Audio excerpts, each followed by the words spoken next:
जय जय राधा प्यारी शरण तिहारी दीनबंधु दीनानाथ कृष्ण हरे। जय जय राधा प्यारी शरण तिहारी दीनबंधु दीनानाथ कृष्ण हरे। भानु दुलारी शरण तिहारी दीनबंधु दीनानाथ कृष्ण हरे। भानु दुलारी शरण तिहारी दीनबंधु दीनानाथ कृष्ण हरे। कृष्ण चंद्र चंद्रिका राधिका कृष्ण चंद्र चंद्रिका राधिका नील कृष्ण गोरिका राधिका नील कृष्ण गोरिका राधिका भानु दुलारी शरण तिहारी दीनबंधु दीनानाथ कृष्ण हरे। भानु दुलारी शरण तिहारी दीनबंधु दीनानाथ कृष्ण हरे। दीनबंधु दीनानाथ कृष्ण हरे।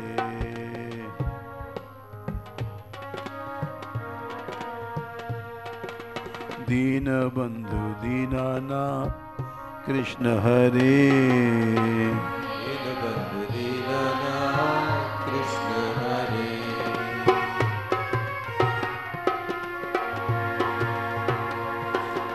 भानु दुलारी शरण तिहारी दीनबंधु दीनानाथ कृष्ण हरे।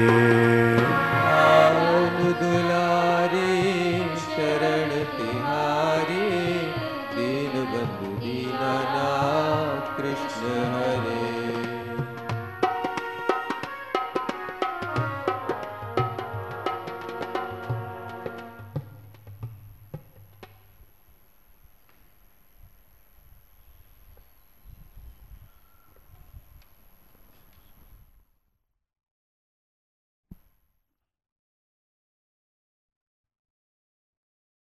सुखदेव जी के चरित्र में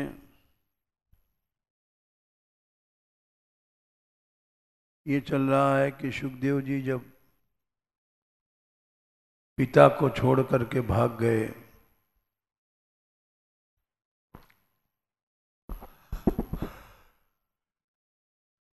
तो पिता ने शिष्यों को कृष्ण की रूप और गुण महिमा के 2 श्लोक रटाए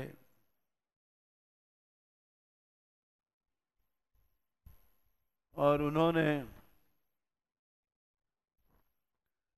वन में गाया भय के अवसर पर। उससे सुखदेव आकर्षित होकर के वापस आए और कृष्ण चरित्र सुनने की और पढ़ने की इच्छा किया।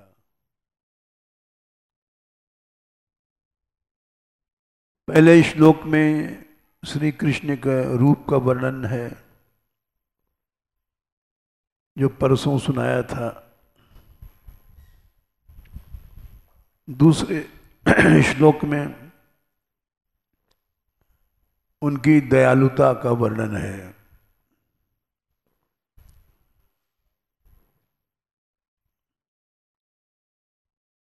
ऐसा और कोई दयालु नहीं है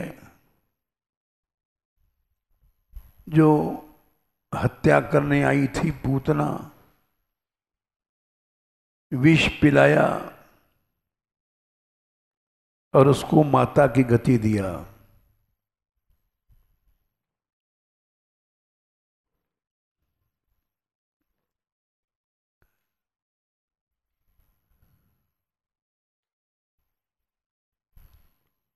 ध्रुव जी ने भी भगवान की दयालुता का वर्णन किया था।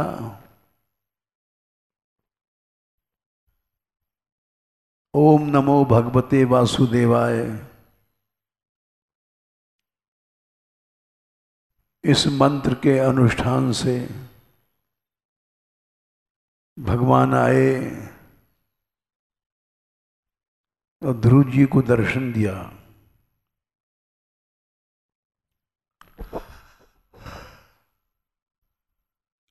तो ध्रुव जी ने स्तुति में कहा,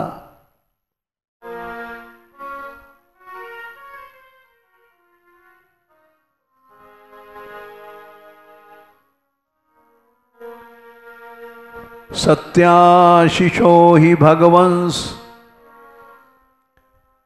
तव पाद पद्म आशीष तथानुभजतः पुरुषार्थ मूर्ते है।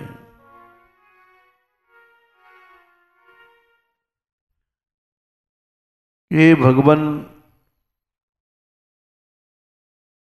सच्ची कामना तो जीव की आपके चरणों की आराधना करना ही है।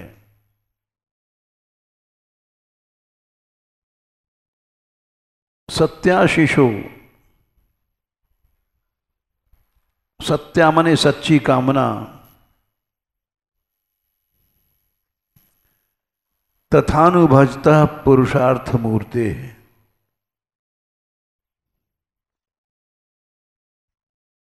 ये उन्होंने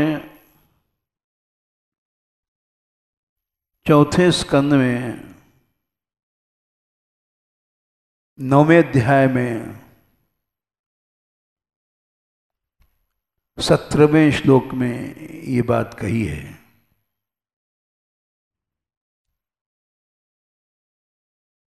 आपके पाद पद्म चरण कमल की पूजा ही सच्ची कामना है जीव की। क्योंकि अप्येवम अर्य भगवान परिपाति दीनान वाश्रेव वत्सक मनुग्रह कातरोस्मान।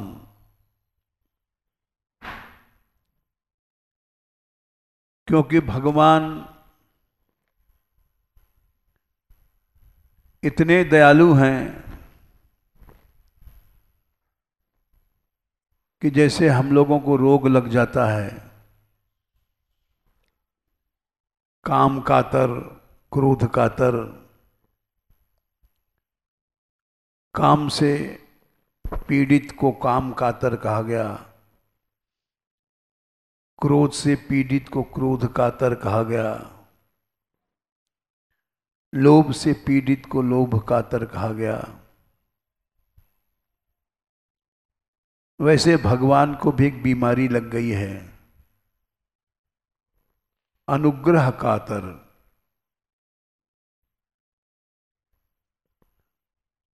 सदा कृपा के लिए व्याकुल रहते हैं कि कोई मिले हम उस पर कृपा करें, कोई हमारी शरण में आवे हम उसको दया करें। क्योंकि वो देखते हैं इस संसार में अनंत कष्ट है।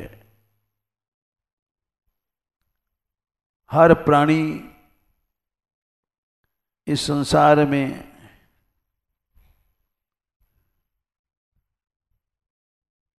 अनेक व्याधियों से, रोगों से पीड़ित है।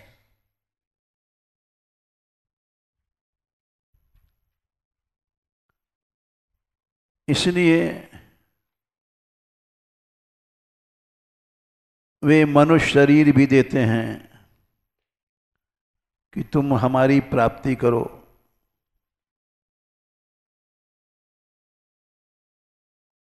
और कबहुक करी करुणा निधि देही, देत ईश बिन हेतु सनेही। भगवान देखते हैं कि ये जीव अनादिकाल से कष्ट पा रहा है,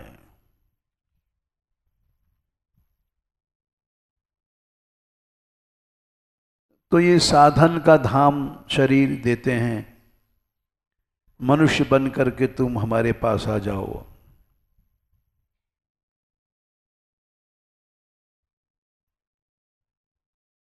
कबहुक करी करुणा निधि देही, नर शरीर इसीलिए देते हैं भगवान।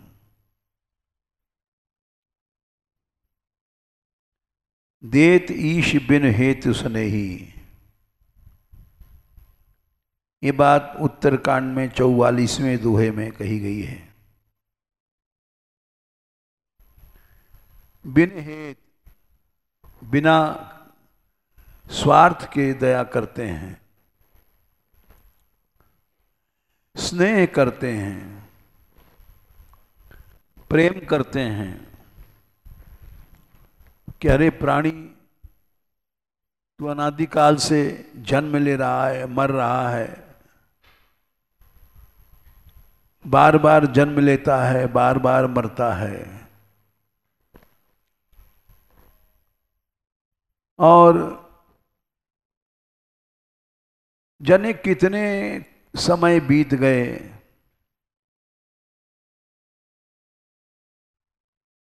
जीव गर्भ में आता है,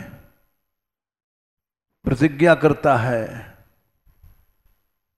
भगवान ज्ञान देते हैं, गर्भ में अनंत कष्ट पाता है, और वहां कहता है तस्माद अहम विगत विक्लव उद्धरिष्ये, आत्मानम आशु तमसः सुहृदात्मनैव। मैं अब विगत विक्लव माया के चक्कर में न फंस करके उद्धरिष्ये, अपना उद्धार करूंगा, आशु तमसः, अंधकार से प्रकाश की ओर जाऊंगा, सुहृदात्मनैव, ये मन इसको मित्र बना करके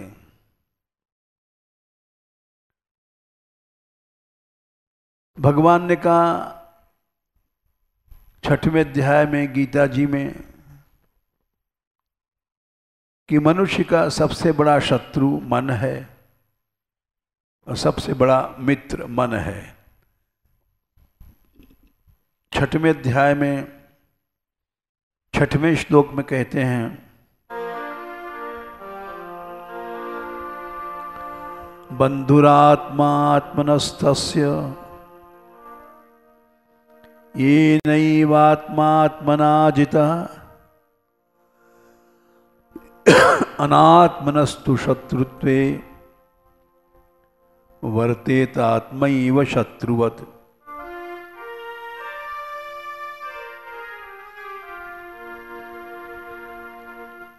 बंधु सबसे बड़ा मित्र मन है,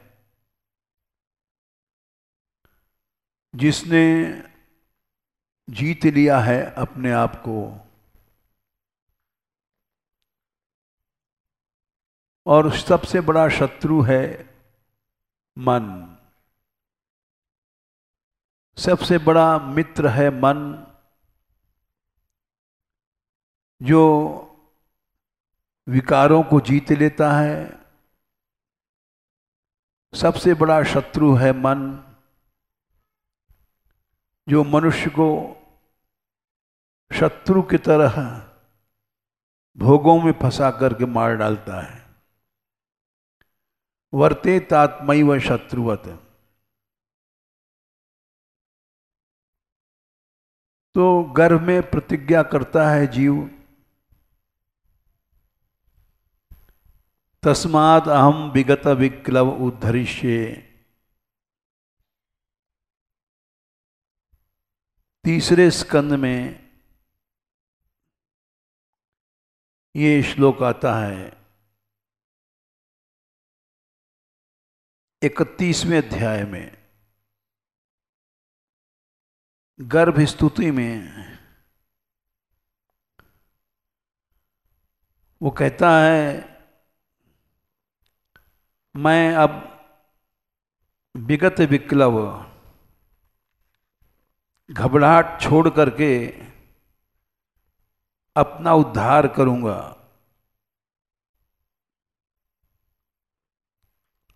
आत्मानम आशु तमसः सुहृदात्मनैव।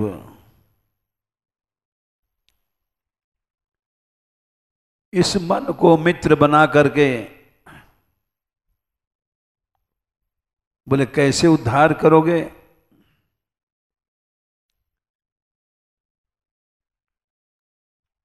बोले ऐसे करेंगे, भूयो यथा व्यसनम एकम,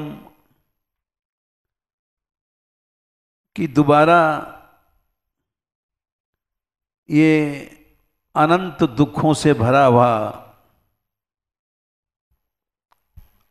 अनेक रंध्रम, अनेक छिद्र वाला ये शरीर हमको न मिले।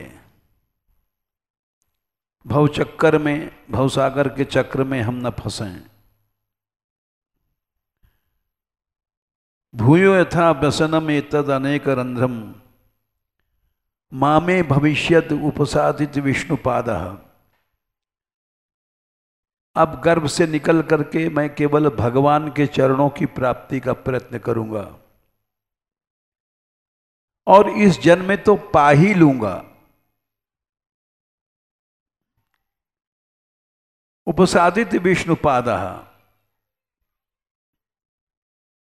इस जन्म में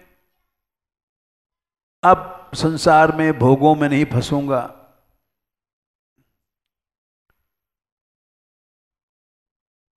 और मामे भविष्यत उपसादित विष्णुपादः, भगवान के चरणों की प्राप्ति अवश्य कर लूंगा। वहां पर यह भी कहता है जीव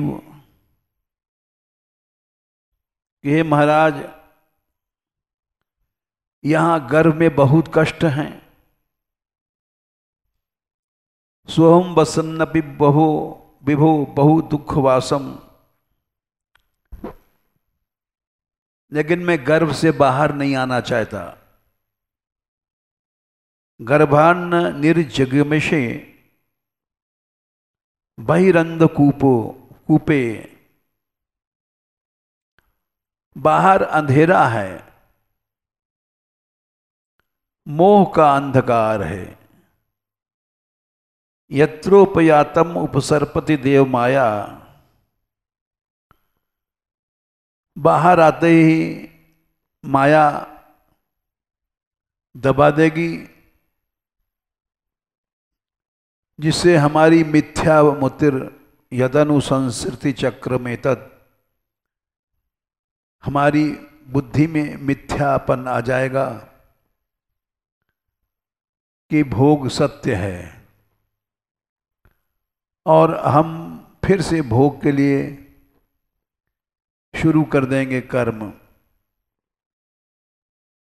तो मैं अब भगवान के चरणों की प्राप्ति करूंगा इस जन्म में। ध्रुव जी ने कहा कि भगवान ने कृपा करके शरीर दिया, सत्याशिषो ही भगवंस तव पाद पद्म। चौथे स्कंद के 9वें अध्याय में ध्रुव जी ने स्तुति जो किया है, उसमें उन्होंने ये बात कही है कि भगवान की आराधना ही सत्य है।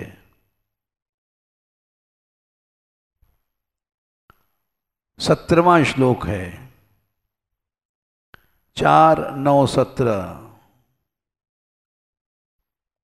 अप्येवमर्य भगवान परिपाति दीनान। भगवान का दीनानाथ नाम है, दीन बंधु नाम है। वे निश्चय दीनों की रक्षा करते हैं। जैसे वाश्रा कहते हैं, तुरत की ब्याई भई गैया। गैया जितना अपने बछड़े से प्यार करती है, उतना संसार में कोई नहीं करता। जब बच्चा पैदा होता है तो इतना प्यार करती है कि जीभ से चाट करके उसके गंदे शरीर को साफ करती है। संसार की कोई मां ऐसा नहीं कर सकती है। गर्भ में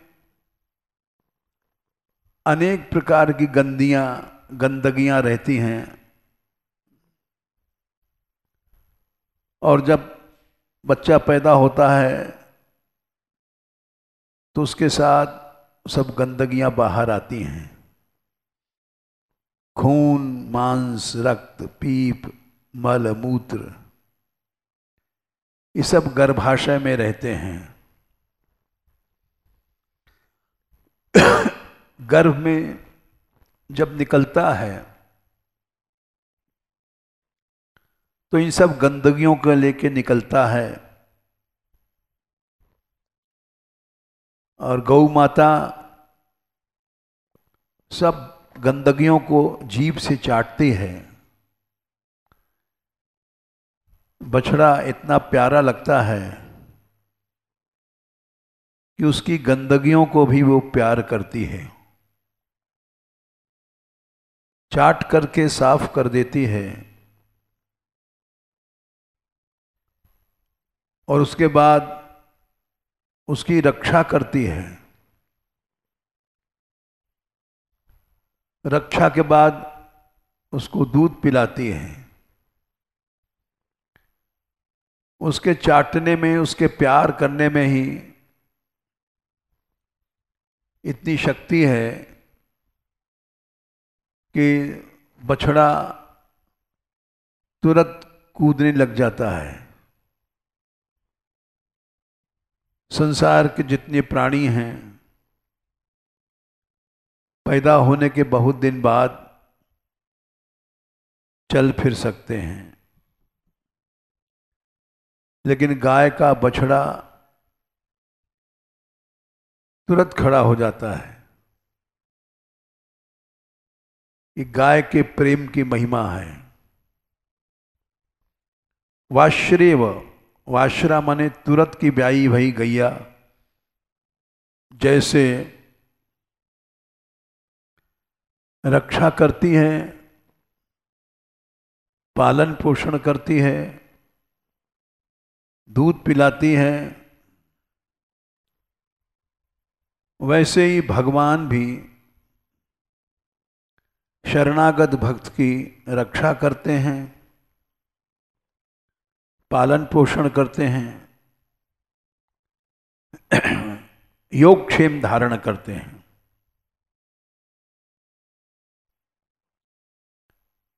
ये बात ब्रह्मा जी ने कहा था अपनी स्तुति में। 3 स्कंद में जब ब्रह्मा जी ने स्तुति किया है तो वहां उन्होंने कहा है,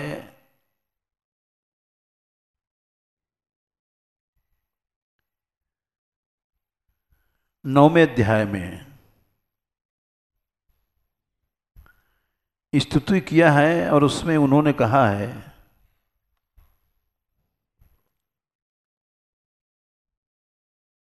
कि भगवान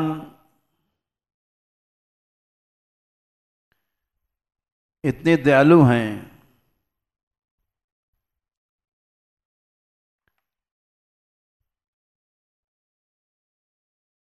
कि दूसरे स्कंद में कहा है 5वें अध्याय में, नतोस्म्यहम्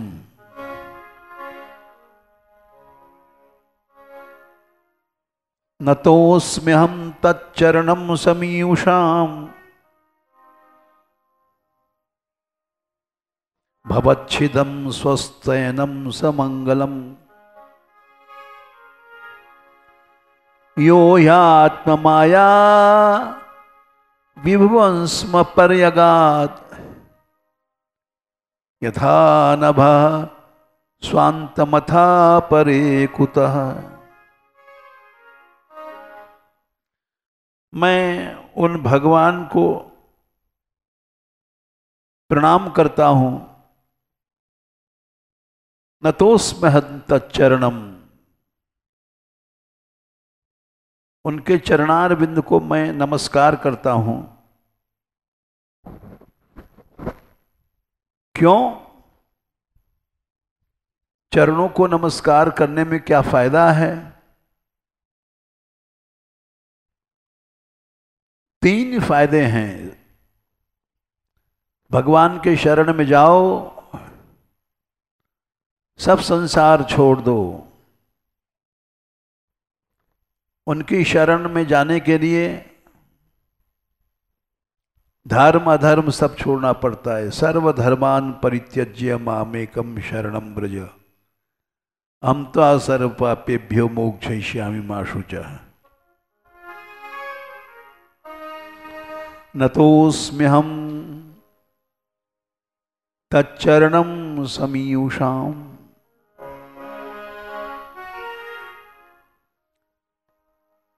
तीन फायदे हैं। भवच्छिदं स्वस्तेनं सुमंगलम। भवच्छिदम माने संसार का पाश कट जाता है, पहला फायदा। भव बंधन कट जाता है, इसलिए भवच्छिदम कहा गया।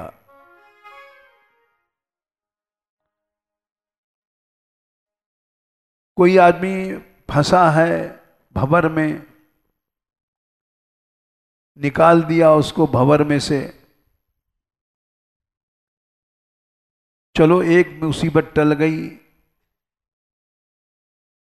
लेकिन दूसरी तैयार है, जंगल में है, उसको जीव खा जाएंगे। तो भगवान की शरण में जाने से दूसरा फायदा है स्वस्थ्यनम।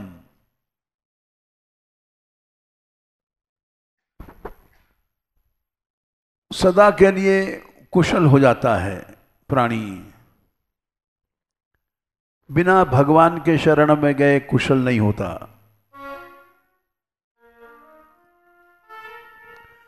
तब लगी जीव न कुशल कहूं, सपने हूं नहीं विश्राम।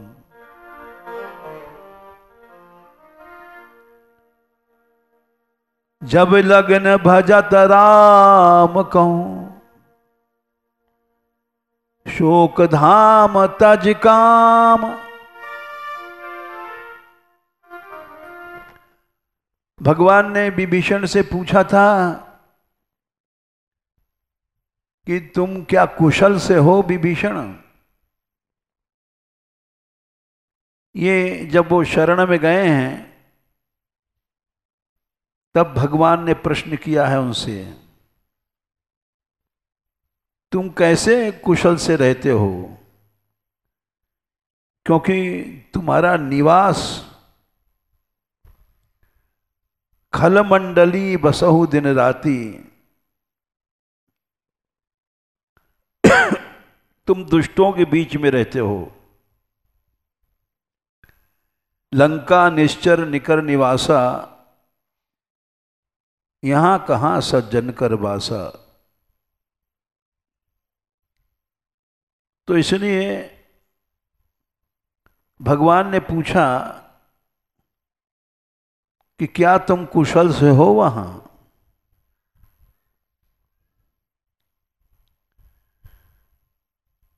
तो उन्होंने कहा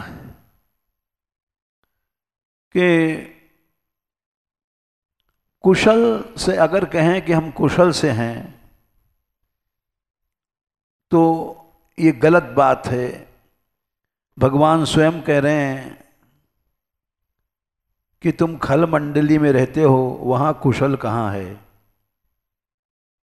भगवान की बात कटती है और अहंकार लगता है।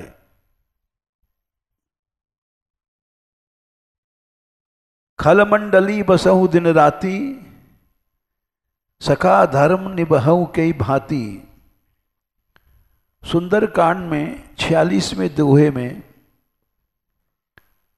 भगवान राम ने पूछा है, दुष्टों के बीच में रहते हो तुम दिन रात, वहां तुम्हारा धर्म कैसे निभता है? राक्षस लोग हैं, गाय काटते हैं, गो हत्या करते हैं, गो मांस खाते हैं, महिष भैंसे का रुधिर पीते हैं। तो तुम्हारा धर्म कैसे निभता है?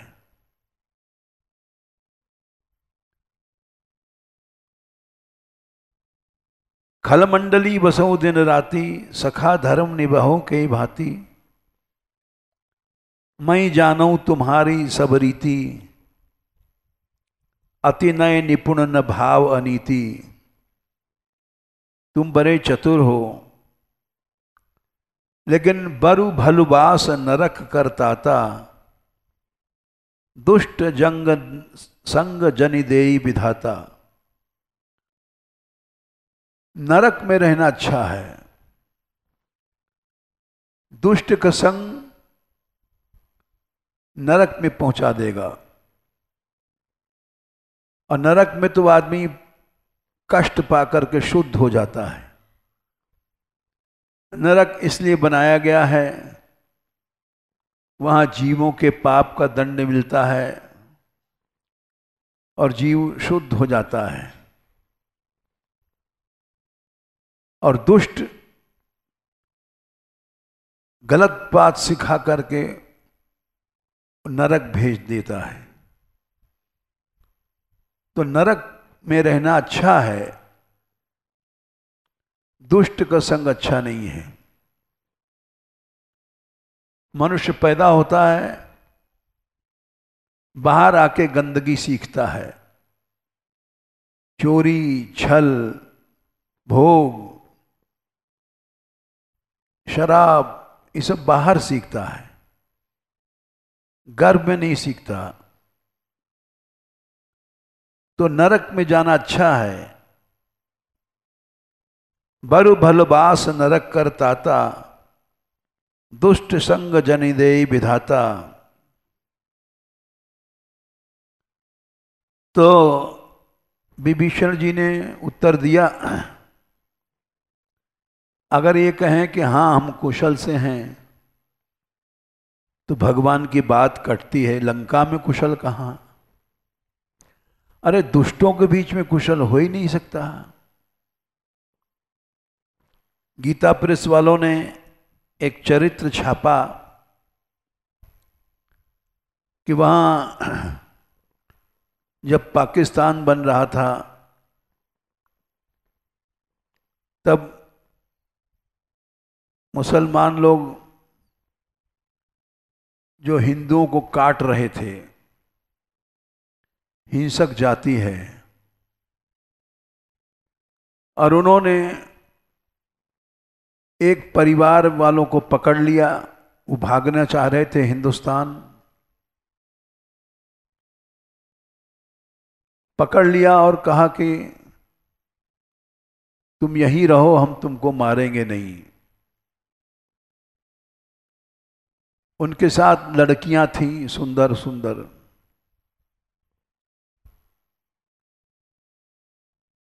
तो उन्होंने, ठीक है लेकिन तुमको मुसलमान बनना पड़ेगा। तो उस परिवार वालों ने सोचा कि मुसलमान बनाएंगे, पहले गोमांस खिलाएंगे। गाय का मांस खाने से अच्छा है हम लोग मर जाएं।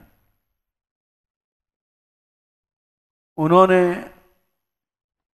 किवाड़ बंद किया और परिवार के जितने आदमी थे सबको गोली मार दिया कि हम गो मांस नहीं खाएंगे, मर भले जाएं। तो ऐसे स्थिति में कुशल कहाँ है? दुष्ट लोगों के बीच में कुशल कहाँ है? भगवान राम स्वयं कह रहे हैं कि कहु लंकेश सहित परिवारा, कुशल कुठार बास तुम्हारा, खल मंडली बसहु दिन राती, सखा धर्म निभहि के भांति। तो उन्होंने उत्तर दिया, अब तक तो कुशल नहीं था लेकिन अब मैं कुशल से हूं। क्यों? तव पद देखी कमल रघुराया, तव पद देखी कमल रघुराया, जो तुम कीन जानी जन दाया, जो तुम कीन जानी जब दाया। हे राम, तुमने दया किया, अपने चरणों का दर्शन दिया, अब हम कुशल से हैं। क्योंकि संसार में तब लगी कुशल न जीव कहूं, सपने मन विश्राम, जब लगी भजत न राम कहूं, शोक धाम तजिकाऊं। 46वां दोहा सुंदरकांड। जब भगवान का भजन करना लग जाता है, काम को छोड़ करके, सांसारिक भोगों को छोड़ करके, तब कुशल से हो जाता है।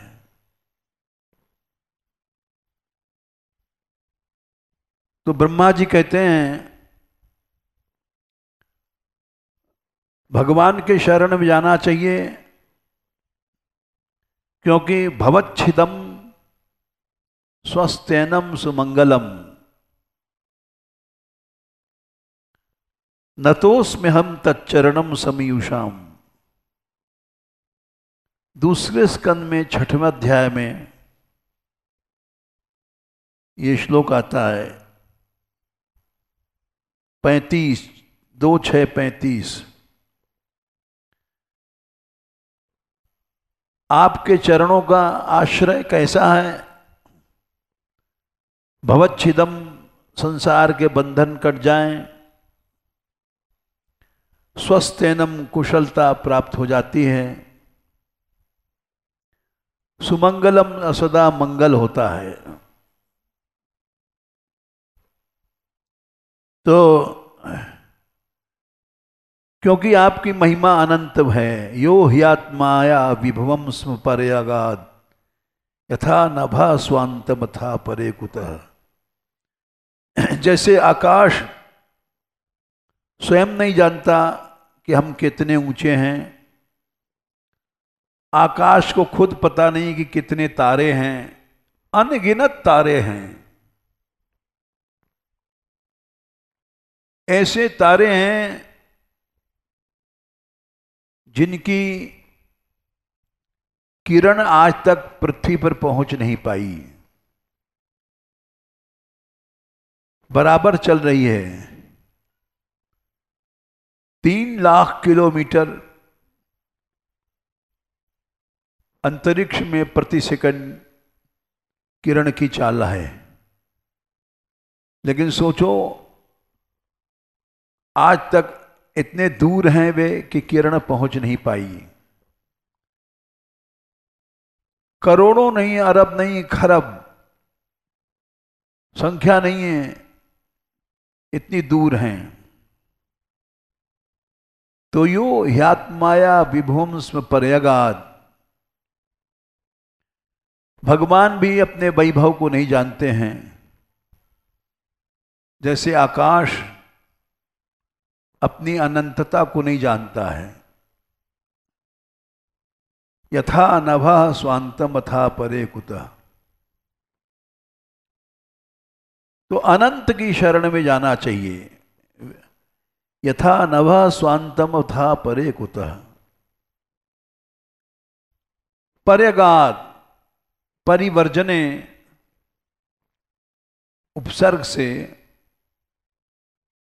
वर्जन अर्थ में यहां पर पर्यगाद जान नहीं पाया आकाश आज तक कि हम कितने ऊंचे हैं, कितने लोक हैं हमारे भीतर। उसी तरह से भगवान भी अपनी अनंत महिमा को नहीं जानते हैं। इसीलिए उपनिषदों में कम ब्रह्म खम ब्रह्म प्रतीकोपासना में आकाश की उपमा दी गई ब्रह्म से कि ब्रह्म क्या है। कम ब्रह्म सुख रूप है, खम ब्रह्म आकाश की तरह अनंत है। यथा आकाश स्थितो नित्यम वायु सर्वत्र गो महान तथा सर्वाणि भूतानि मत्स्थानि इत्युपधारय।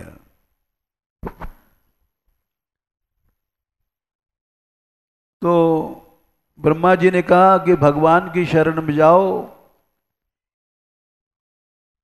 क्योंकि भगवान ही भवबंधन काटते हैं और कुशलता देते हैं और सदा मंगल होता है। अनंत काल तक भगवान की शरण में मंगल है। मंगल भवन अमंगल हारी। मंगल भवन अमंगल हारी। द्रवहु सो दशरथ अजिर बिहारी। द्रवहु सो दशरथ अजिर बिहारी। भगवान अपने भक्तों के लिए अवतार लेते हैं और दशरथ के आंगन में खेलते हैं। इसी तरह से ब्रह्मा जी ने कहा यो ह्यात्माया विभुम स्म पर्यगाद यथा नभः स्वांतमथा परे कुतः। नतोस्म्यहं तच्चरणं समीयुषाम् भवच्चिदं स्वस्तेनं सुमंगलम। तो भगवान की दयालुता का वर्णन सुखदेव जी ने सुना। कम वा दयालुम शरणम ब्रजेम। ऐसा कोई दयालु और है ही नहीं इस संसार में उसका नाम है कृष्ण। अहो बकीयम स्तन कालकूटम जिघांसया पायदप्य साध्वी लेभे गतिम धात्र्युचिताम ततोन्यम कम वा दयालुम शरणम ब्रजेम। इस श्लोक को सुन करके सुखदेव जी हरेर गुणाक्षिप्त मतिर, भगवान के गुणों से उनकी बुद्धि खिंच गई और श्रीमद् भागवत उन्होंने अध्ययन किया।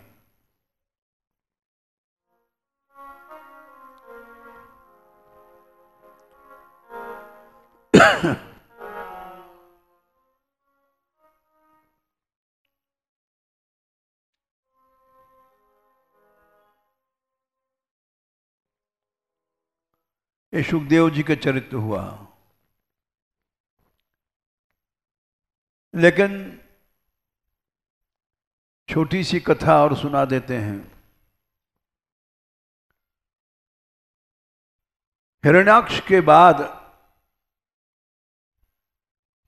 भगवान से बदला लेने के लिए अपने भाई हिरण्यकश्यपु ने हिरण्याक्ष के वध के बाद बड़ा बड़ा तप किया कि हम विष्णु से बदला लेंगे, युद्ध करेंगे, और तपस्या से शक्ति आती है। इंद्र ने देखा कि ये बड़ा तपस्या करने चला है,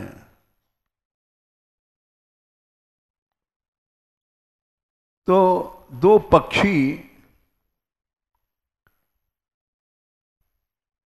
दो ऋषियों को पक्षी का वेश बना करके भेजा कि जाओ तुम विघ्न करो। वो पक्षी आए और हिरण्यकश्यपु के महल के पास एक पेड़ पर बैठ करके नमो नारायणाय नमो नारायणाय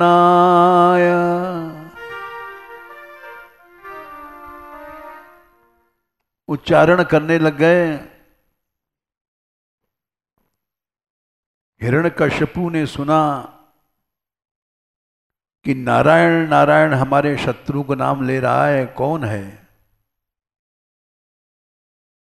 विघ्न हो गया, अमंगल हो गया। तपस्या करने में जाने वाला था, ये तो अमंगल हो गया। नारायण का नाम सुनाया, हमारे शत्रु का नाम सुनाया, अमंगल हो गया। ये आसुरी बुद्धि होती है। भगवान का नाम मंगलमय है और उसको अमंगलमय समझना, कीर्तन को हल्ला गुल्ला समझना, ये सब असुरों के काम होते हैं। और लौटा, कयाधु के पास गया, अपनी स्त्री के पास। उसने कहा कि स्वामी, आपका तो हमने तिलक किया था कि आप तपस्या करने जा रहे हैं, आप वापस कैसे आ गए?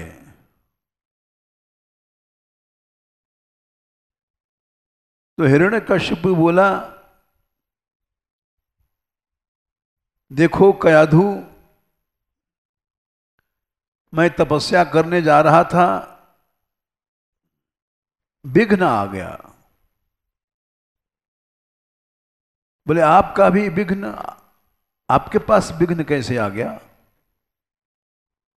आप तो सब कुछ विजय कर चुके हैं देवताओं को। बोले दो पक्षी नारायण नारायण कह रहे थे।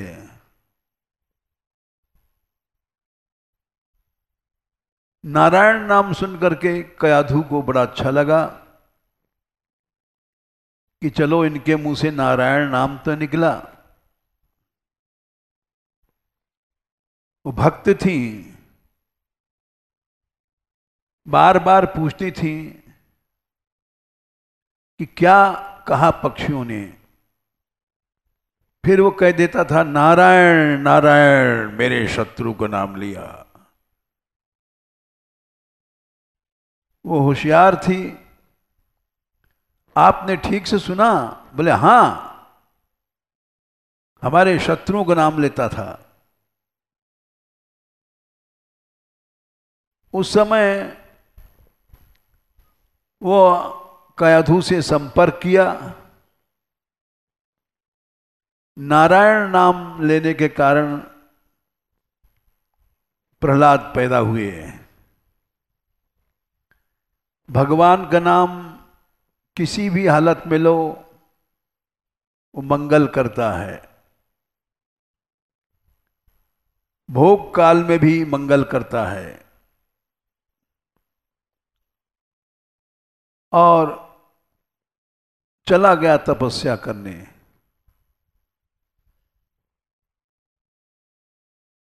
वहां तप किया, शक्ति मिली, विजय किया, वैकुंठ तक गया। भगवान स्वयं हट गए उसके सामने से कि अभी इसका पुण्य है, मरने का समय नहीं है। ये जब भक्त अपराध करेगा तब मरेगा। संसार के जितने पाप हैं उनमें सबसे भयंकर है भक्तापराध। ये बात 7वें स्कंद में आती है। जब देवता लोग उसके अत्याचार से पीड़ित होकर के और भगवान की स्तुति करते हैं,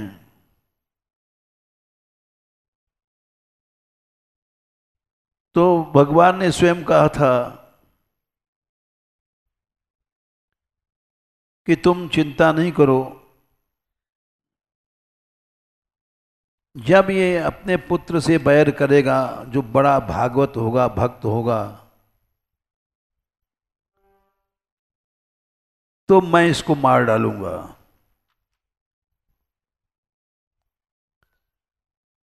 ये बात स्वयं भगवान ने कहा।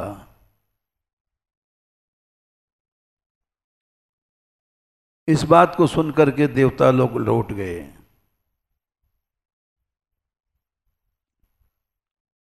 भक्तापराध ऐसी चीज है जो छपा नहीं होती है। और है नहीं, पहले अध्याय में नहीं है।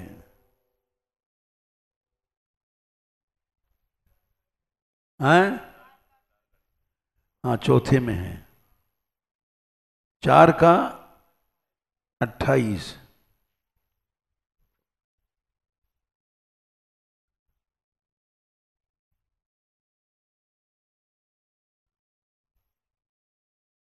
निर्वाराय शांताय स्वसुताय महात्मने प्रहलादाय यदा दुर्योधनिष्येपि वरुर्जितम। जब प्रहलाद से बैर करेगा तो मैं इसको मार डालूंगा।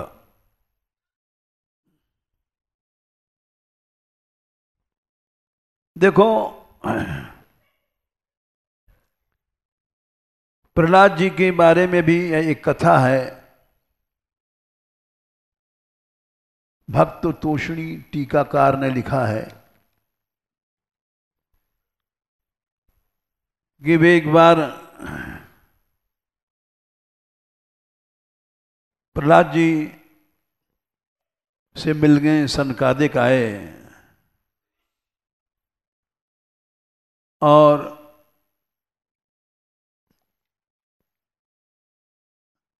प्रहलाद जी ने कह दिया कि अभी मैं सेवा कर रहा हूं,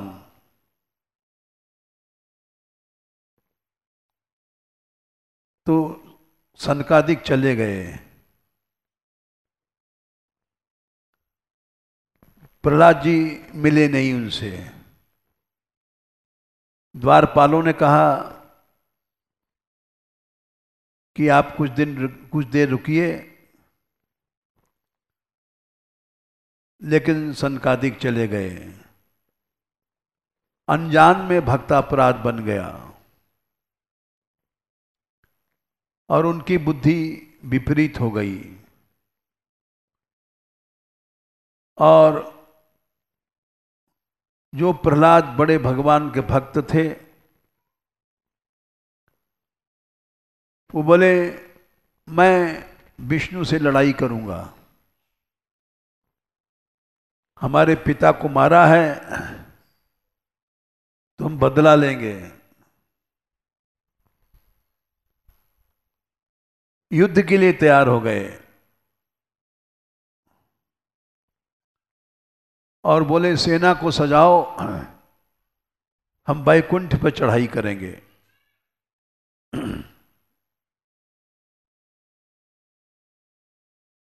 नारद जी ने सुना गुरु की बड़ी शिष्य पर कृपा होती है। नारद जी समझ गए कि भक्तापराध हुआ है, इसलिए इनकी ऐसी बुद्धि हो गई है।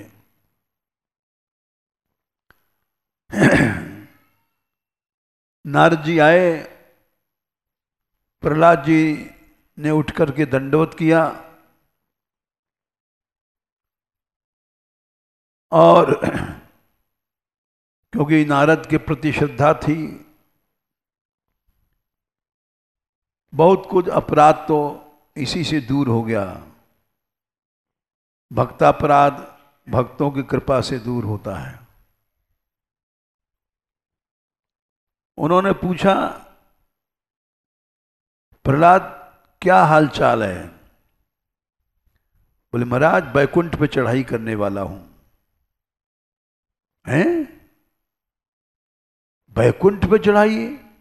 क्यों? भगवान के तुम भक्त हो, उन्होंने क्या किया? हटाओ। बोले हमारे पिता को मारा उन्होंने। नारद जी ने कहा कि प्रहलाद तुम भूल गए, तुमने स्तुति में क्या क्या कहा था? तद यच्छ मन्यु मसुरश्च त्वया हतश्च। और यह भी कहा था मोदेत साधुरपि वृश्चिक सर्पहत्या। संत भी सर्प के मरने पर प्रसन्न होते हैं। तुमने अपने पिता को सर्प के समान घातक बताया था। वही समझ था, तुम भूल गए। तो उनके समझाने से समझ गए, क्योंकि गुरु के दर्शन से ही संत दरसते पातक टरहीं, पाप को नष्ट करने के लिए नारद जी आए थे। और उन्होंने कहा गुरुदेव हमारी ऐसी बुद्धि क्यों भई? बोले कोई भक्तापराध तुमसे हुआ है।